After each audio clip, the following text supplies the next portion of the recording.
अहम खबर आपको दें। पाकिस्तान में दहशत गर्दी में अफगान सरजमीन का इस्तेमाल नाकाबिल तरदीद शवाहिद मंजर आम पर आ गए हैं। 16 फरवरी 2026 को बाजोड़ में मलंगी पोस्ट पर खुद को हमला करने वाला खारजी दहशत गर्दी अफगान शहरी निकला।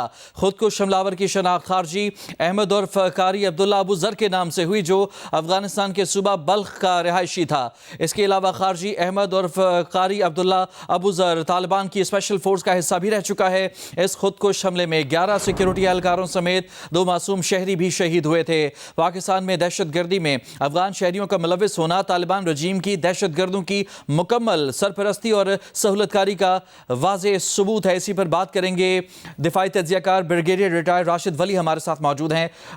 राशिद साहब, बहुत शुक्रिया वक्त देने के लिए। सर, पाकिस्तान बार बार ये मौक़िफ़ इख्तियार कर चुका है, इंटरनेशनली इस पर जोर दे चुका है पाकिस्तान के अफगान तालिबान रजीम की सपोर्ट दहशत गर्दों को हासिल है। इसके अलावा अफगानिस्तान में दहशत गर्दों की महफूज पनाहगाहें मौजूद हैं। पाकिस्तान ऑन रिकॉर्ड और सबूतों के साथ बार बार ये पैगाम दे चुका है।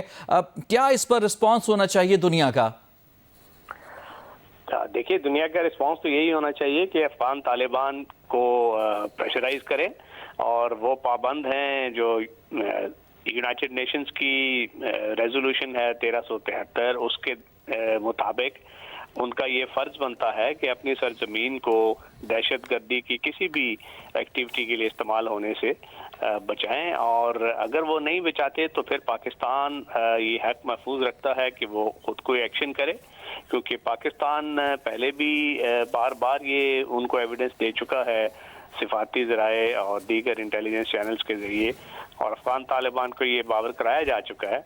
और अभी हमें इसको, चूँकि वो जो रेजोल्यूशन बड़ी क्लियर है यूनाइटेड नेशंस की कि अगर वो इस पे अमल नहीं करते हैं तो फिर उसको जो पाकिस्तान जैसे मुल्क जिसको इम्पैक्टेड है डायरेक्टली दहशत गर्दी से, तो वो हक महफूज रखता है कि हॉट परसूट में भी जो उनकी सेंचुरीज हैं उसके खिलाफ वो कार्रवाई कर सकता है। और पाकिस्तान को उनको कन्फ्रंट करना चाहिए एविडेंस के साथ, और अगर वो उसका जवाब नहीं देते, जो ऐसा लगता है कि चूंकि वो सरपरस्ती कर रहे हैं और नहीं देंगे, तो वो भी एक एविडेंस बन जाता है। और इस तरह की जो हमारी उनके साथ एविडेंस कन्फ्रंटेशन है, वो करने के बाद जब एक एविडेंस हमारे पास एक कास्ट आयरन है, और उसको इंटरनेशनल फोरम्स पे भी ले जाना चाहिए, और उसके बाद फिर पाकिस्तान अगर कोई कार्रवाई करेगा तो उसमें वो हक बजानिब होगा।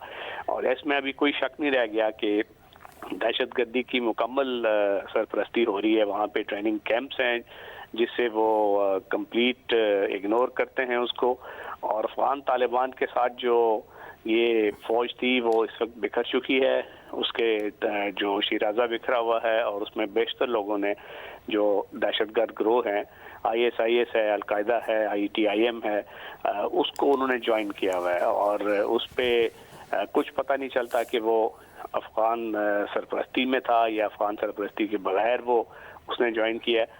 मगर चूंकि वो क्लेम करते हैं अफगान तालिबान की उनका तमाम अफगानिस्तान पे मुकम्मल कंट्रोल है और परिंदा बार नहीं मारता उनकी इजाज़त के बगैर, तो ये कैसे हो सकता है कि एक गिरोह जो है वो पाकिस्तान पे लगातार हमला करे?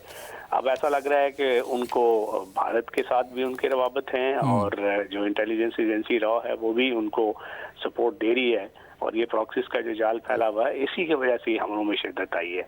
और इस पे पाकिस्तान को अब कोई कार्रवाई करना, वो पाकिस्तान मुकम्मल हक पे जाने होगा। बहुत शुक्रिया आपका। ब्रिगेडियर रिटायर्ड राशिद वली हमारे साथ मौजूद थे।